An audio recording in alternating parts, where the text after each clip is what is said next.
Bueno, el coronavirus ha tomado una importancia en este 2020. Es como amanecimos con el coronavirus como una amenaza el 1 de enero, ya que el 31 de diciembre China dio el aviso a la Organización Mundial de la Salud que había un brote de una infección viral, una infección que no sabían específicamente quién la causaba y que, como en otras epidemias, parecía tener un origen animal. ¿Qué sabemos de los coronavirus? Son virus RNA, son estructuras muy sencillas, miden prácticamente una micra, o sea, es un microorganismo, lo cual hace que sea fácil de diseminarse de una persona a otra. El 1 de diciembre, aparentemente, según lo que podemos entender, del 2019, una persona adquirió en un mercado en donde se venden animales, ya sea para consumo alimenticio o como mascotas, un virus de coronavirus, sea de murciélago, pangolín o de reptil, aún no está bien determinado, se lo transmitió a un ser humano. El problema con este virus es que pudo ser transmitido de ese ser humano a otro ser humano. Los 4 viejos coronavirus que conocíamos producen el 15% de las gripas comunes. ¿Y por qué hablo de estos 4 coronavirus viejos y conocidos? Porque son una causa común de problemas respiratorios en el ser humano. En el 2002 apareció el primer coronavirus agresivo, se llamó SARS, también apareció en China, en la ciudad de Guangdong, y también fue transmitida por un animal, es un tipo de gato que utilizan ahí para alimentación, y produjo en ese entonces la muerte de 8,000 individuos, una mortalidad del 9%, y fue la primera gran alarma de que el coronavirus podía comportarse como un virus agresivo respiratorio.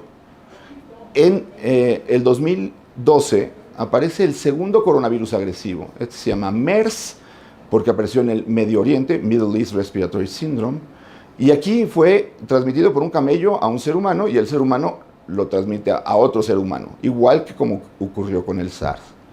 ¿Cuál es la diferencia? Bueno, que este virus, en lugar de tener una mortalidad de 9%, tiene una mortalidad de 34%.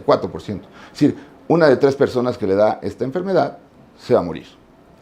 Y en el 2019, el 31 de diciembre, se habla de la aparición de este tercer nuevo coronavirus, ahora denominado COVID-2019, en donde el origen parece ser, como les comentaba, murciélago o un pangolín, y ha tenido 2 características que han hecho este virus especialmente peligroso. Primero, se puede contagiar cuando el individuo aún no tiene síntomas. ¿Qué quiere decir? Que en el periodo ese de incubación que llamamos, es de cuando adquiero el virus a cuando desarrollo los síntomas, puedo llegar a contagiar la enfermedad.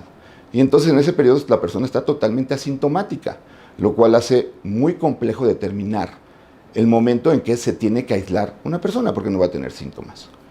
Y segundo, es un virus con una capacidad de diseminación extraordinaria. El mejor ejemplo es que después de China, el segundo sitio donde más casos ha habido de coronavirus es en un crucero, donde mantuvieron más de 400 personas fijas en ese crucero y hay más de 200 casos de personas infectadas. Es decir, si estoy en contacto con gente que tiene coronavirus, me voy a infectar. Y desafortunadamente, al ser un virus nuevo, porque viene de un animal, ninguno de los seres humanos antes del 1 de diciembre del 2019 tenía anticuerpos contra este virus, lo cual hace que la población entera del mundo sea susceptible a desarrollar esta enfermedad. Afortunadamente, de las noticias que tenemos y de los estudios epidemiológicos que se han demostrado, este virus tiene una letalidad, una tasa de mortalidad menor al 2%. Es decir, no nos vamos a morir todos de coronavirus, pero sí nos vamos a tener que cuidar, porque hay personas, sobre todo personas que tienen mayor edad, que tienen diabetes, que tienen obesidad, que tienen problemas cardíacos, que pueden morirse de esta enfermedad. Es una enfermedad que va a llegar a México, hay que estar prevenidos, hay que estar atentos, hay que cuidarse.